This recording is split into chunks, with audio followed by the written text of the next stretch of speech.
സ്മൃതി, നമ്മൾ പ്രേക്ഷകരോടൊരു കാര്യം ആദ്യമേ തന്നെ പറയട്ടെ.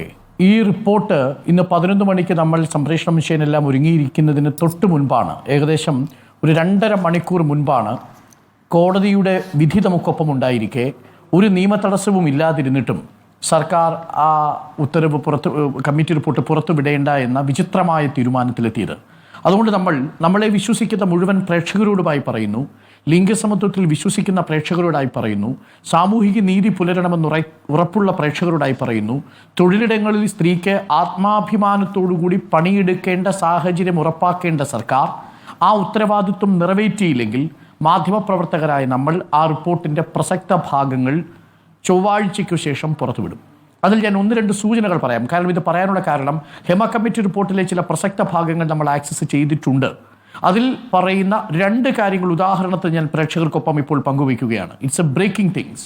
ഒന്ന്, എത്രമാത്രം ഗുരുതരമാണ് ഹേമ കമ്മിറ്റി റിപ്പോർട്ടിലെ പ്രധാനപ്പെട്ട കണ്ടെത്തലുകൾ എന്നുള്ളതും ആരാണിതിൽ ഭയക്കുന്നത് എന്നുള്ളതും പ്രേക്ഷകർക്ക് മനസ്സിലാക്കാൻ വേണ്ടി കൂടിയാണ് ഞാനിത് പറയുന്നത്. ഹേമ കമ്മിറ്റി റിപ്പോർട്ടിൽ പറയുന്ന പ്രസക്തമായ ഒരു ഭാഗം എന്ന് പറയുന്നത്, ഈ സിനിമാ ഇൻഡസ്ട്രിയുമായി ബന്ധപ്പെട്ട് കോപ്പറേറ്റിംഗ് ആർട്ടിസ്റ്റുകൾ എന്ന് പറയുന്ന ഒരു വിഭാഗമുണ്ടെന്നും ആ കോപ്പറേറ്റിംഗ് ആർട്ടിസ്റ്റുകളിലൂടെയാണ് പുതിയ സിനിമയിലേക്ക് എത്തുന്ന നടികളെയും ഇത്തരത്തിൽ സഹകരിക്കാതിരിക്കുന്ന താരങ്ങളെയും ഇത്തരത്തിൽ വഴക്കിയെടുക്കുന്നതിനുള്ളൊരു സംവിധാനമുണ്ടെന്നും ഈ റിപ്പോർട്ടിൽ പരാമർശിക്കുന്നുണ്ട്. എത്രമാത്രം ഭീതിതമായൊരവസ്ഥയാണ് എന്നത് ആലോചിക്കണം. അതായത് ഒരു വലിയ മാഫിയ സിസ്റ്റം പോലെ വളരെ തന്ത്രപരമായി കെണിയൊരുക്കാൻ കഴിയുന്ന ഒരു സംവിധാനം നമ്മുടെ ചലച്ചിത്ര മേഖലയിൽ ഉണ്ടെന്നും കോപ്പറേറ്റിംഗ് ആർട്ടിസ്റ്റുകൾ എന്ന് പറയുന്ന ഒരു വിഭാഗം താരങ്ങളുടെ പിന്തുണയോടുകൂടി ഇവരിത് ഉറപ്പാക്കുകയും ചെയ്യുന്നൊരു സിസ്റ്റം ഇവിടെയുണ്ട് എന്നും ഈ ഹേമ കമ്മിറ്റി റിപ്പോർട്ടിൽ പറയുന്നുണ്ട്. ഒന്ന് ആലോചിച്ച് നോക്കൂ, എത്ര ഭീതിതമായ അവസ്ഥയാണതെന്ന്. രണ്ടാമത്തെ ഒരു വിവരം കൂടി ഞാൻ പ്രേക്ഷകരുമായി പങ്കുവയ്ക്കാം. ഹേമ കമ്മിറ്റി റിപ്പോർട്ടിൽ ഉള്ളതായി നമ്മൾ ആക്സസ് ചെയ്തിരിക്കുന്ന ഇൻഫർമേഷനിൽ ഒരു പ്രധാനപ്പെട്ട വിവരം കൂടി പറയാം. ഇങ്ങനെ ഈ രീതിയിലേക്ക് ഈ ചൂഷണം നടത്താൻ വേണ്ടി പുതുതായി സിനിമയിലേക്ക് എത്തുന്ന ആർട്ടിസ്റ്റുകളിൽ പലരെയും വിദേശത്ത് നടത്തുന്ന പരിപാടികളിൽ കൊണ്ടുപോവുകയും അങ്ങനെ കൊണ്ടുപോകുന്ന സാഹചര്യങ്ങളിൽ അത്തരത്തിൽ വഴക്കിയെടുക്കാനുള്ള ശ്രമം നടത്തുകയും ചെയ്യുന്നു. റിപ്പോർട്ടിലുള്ളതായി ഞാൻ കരുതുന്ന ഒരു പ്രസക്തമായ ഭാഗത്തിൽ പറയുന്നത് ഇങ്ങനെയാണ്: ആകെ ഒന്ന് ആദ്യം നനഞ്ഞാൽ പിന്നെ കുളിരില്ലല്ലോ എന്നുള്ളതാണ് ഇതിൽ പറഞ്ഞിരിക്കുന്ന പ്രധാനപ്പെട്ട മൊഴികളിലൊന്ന്.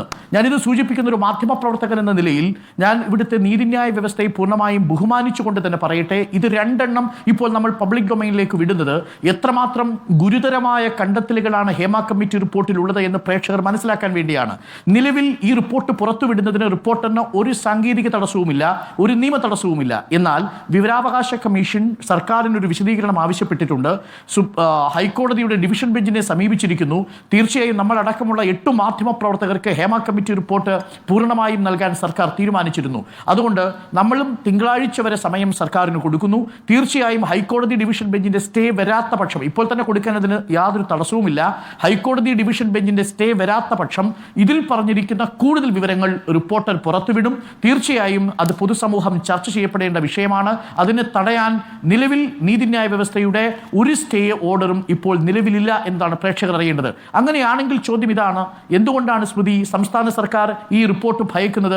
ഈ റിപ്പോർട്ടിൽ വളരെ പ്രധാനപ്പെട്ട ചില കാര്യങ്ങളുണ്ട്. ബാക്കി ഞാൻ അടുത്ത ദിവസം പ്രേക്ഷകരുമായി പങ്കുവയ്ക്കാം. അതിൽ പറയുന്ന വളരെ പ്രസക്തമായ കാര്യങ്ങളിൽ ഒന്ന്, ഈ ഇൻഡസ്ട്രിയിൽ തന്നെ നിലനിൽക്കുന്ന പല വിഗ്രഹങ്ങളെയും തച്ചുടയ്ക്കാൻ പാകത്തിലുള്ളതാണ് എന്നതാണ്. അത് പ്രിയപ്പെട്ട പ്രേക്ഷകർ മനസ്സിലാക്കണം.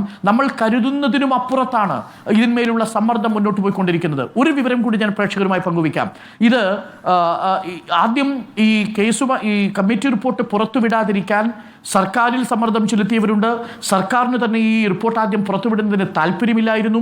പലതവണ മാധ്യമപ്രവർത്തകർ സമീപിക്കുമ്പോഴും ഈ സർക്കാർ എടുത്തിരുന്ന നിലപാട് നെഗറ്റീവായിരുന്നു. കാരണം ഈ റിപ്പോർട്ടിൽ പരാമർശിച്ചിരിക്കുന്ന കാര്യങ്ങൾ പുറത്തു വന്നാൽ ചലച്ചിത്ര മേഖലയാകെ സ്ഫോടനാത്മകമായി കുലുങ്ങും എന്നതായിരുന്നു സർക്കാരിൻ്റെ ഒരു നിലപാട്. എന്നാൽ വിവരാവകാശ കമ്മീഷൻ തുടർച്ചയായി 4.5 മാസക്കാലം വിവരാവകാശ കമ്മീഷനിൽ ഇതെത്തി അതിൻ്റെ നടപടിക്രമങ്ങളുമായി പോകുന്ന ഘട്ടത്തിൽ ഒന്നും തന്നെ വരാത്ത കഥാപാത്രങ്ങൾ, താരങ്ങൾ ഒക്കെ ഈ റിപ്പോർട്ട് പുറത്തു വരുന്ന ഘട്ടത്തിൽ പ്രത്യക്ഷപ്പെടുന്നത് അത്യന്തം ദുരൂഹമാണ്. ഒളിച്ചുകളി തുടരുന്നത് സർക്കാർ മാത്രമല്ല, ഈ മേഖലയുമായി ബന്ധപ്പെട്ട പല കോർണറുകളിൽ നിന്നുള്ള സമ്മർദ്ദ ഗ്രൂപ്പുകളും ഇതിൽ ഒളിച്ചുകളി നടത്തുന്നുണ്ട് എന്നുള്ളതാണ്. അതിൽ ഒരു കാര്യം കൂടി ഞാൻ പ്രേക്ഷകരുമായി പങ്കുവയ്ക്കാം.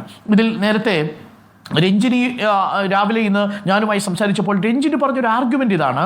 നടി രഞ്ജിനിയെ ഞാൻ സംശയിക്കുന്നില്ല. കാര്യം രഞ്ജിനി ഭയക്കുന്നത് ഈ റിപ്പോർട്ട് പുറത്തു വരുമ്പോൾ അവരുടെ മൊഴി ആ റിപ്പോർട്ടിൽ അതേപടി പറയുകയാണെങ്കിൽ അവർ പറഞ്ഞിരിക്കുന്ന സന്ദർഭങ്ങൾ ഏതെങ്കിലും ഒരു താരത്തിന് അല്ലെങ്കിൽ സിനിമാ മേഖലയുമായി ബന്ധപ്പെട്ടവർക്ക് ഇത് തിരിച്ചറിയാൻ സാധിച്ചാൽ അത് അവരുടെ സ്വകാര്യതയെ ബാധിക്കുന്ന വിഷയമാണെന്ന് അവർ ഭയക്കുന്നു.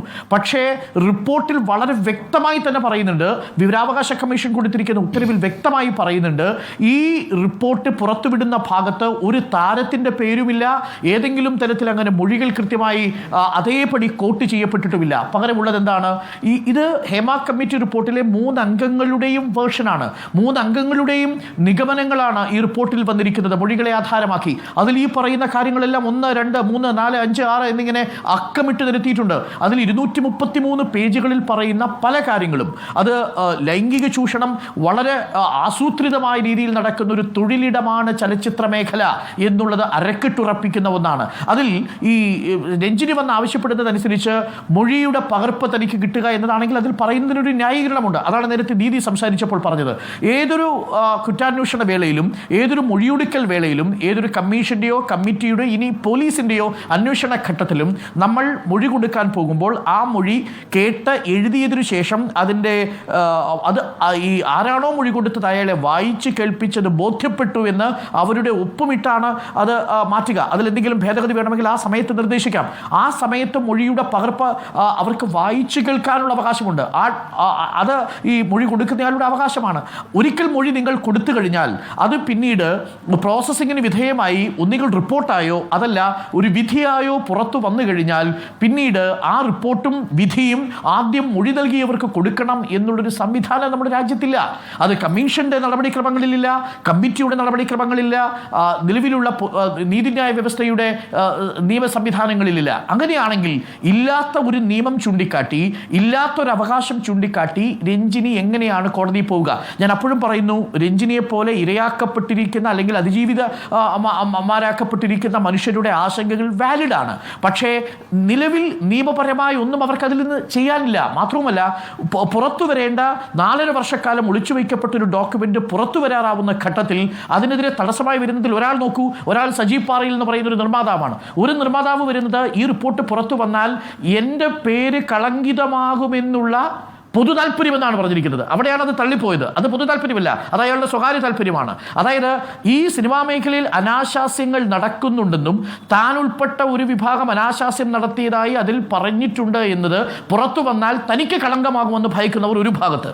മറിച്ച് രണ്ടാമത്തെ ഒരു ഭാഗത്തുള്ളത് നോക്കട്ടെ, ഈ സിനിമയിൽ അനാശാസ്യം നടക്കുന്നുണ്ടെന്നും അനാശാസ്യത്തിന് ഇരയാക്കപ്പെട്ട മനുഷ്യരുടെ തെളിവുകൾ മൊഴികളായി കൊടുത്തിരിക്കുന്നവർ അത് പുറത്തു വന്നാൽ തങ്ങൾക്ക് ഭീഷണിയാകുമെന്നും ഭയക്കുന്നു.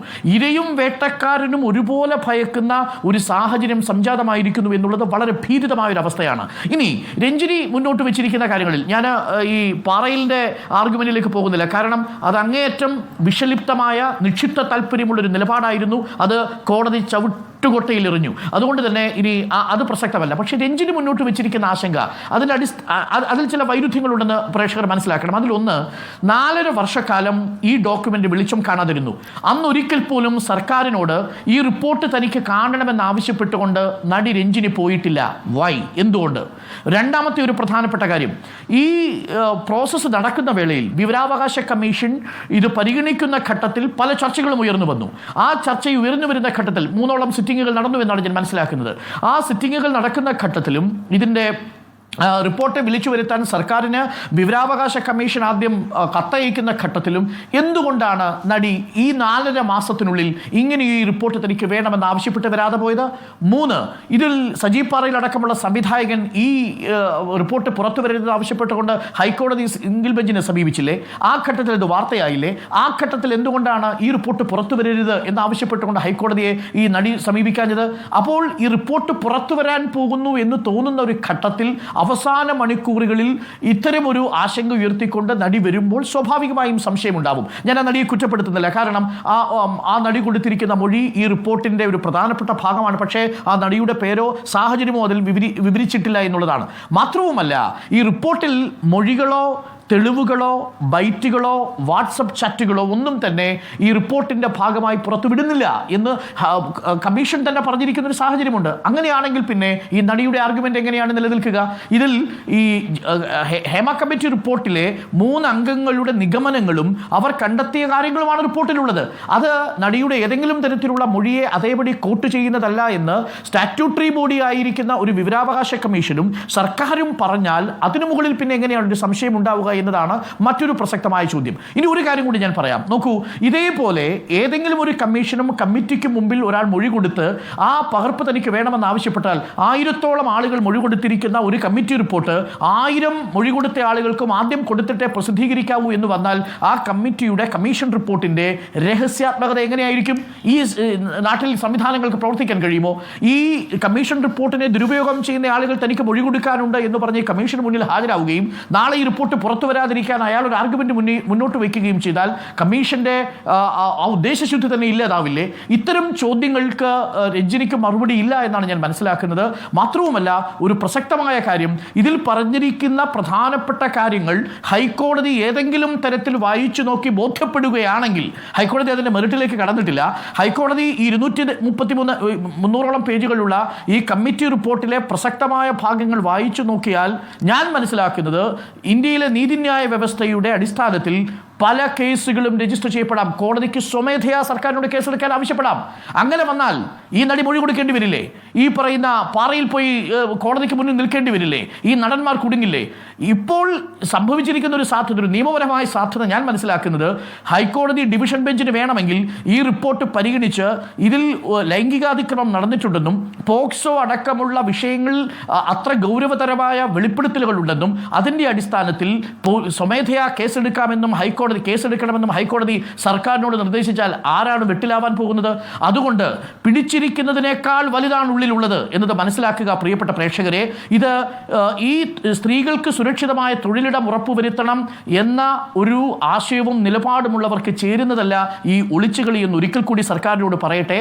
ഈ സർക്കാർ സ്ത്രീപക്ഷ സർക്കാരാണ് എന്ന് അവകാശപ്പെടുന്നുണ്ടെങ്കിൽ ഈ റിപ്പോർട്ട് കോടതിയുടെ സ്റ്റേ ഇല്ലാത്ത സാഹചര്യത്തിൽ പുറത്തെത്തിക്കുക.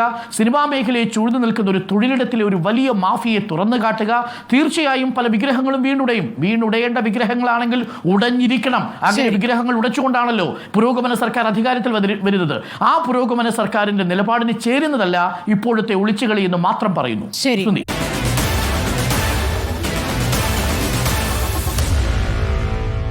Meet the editors.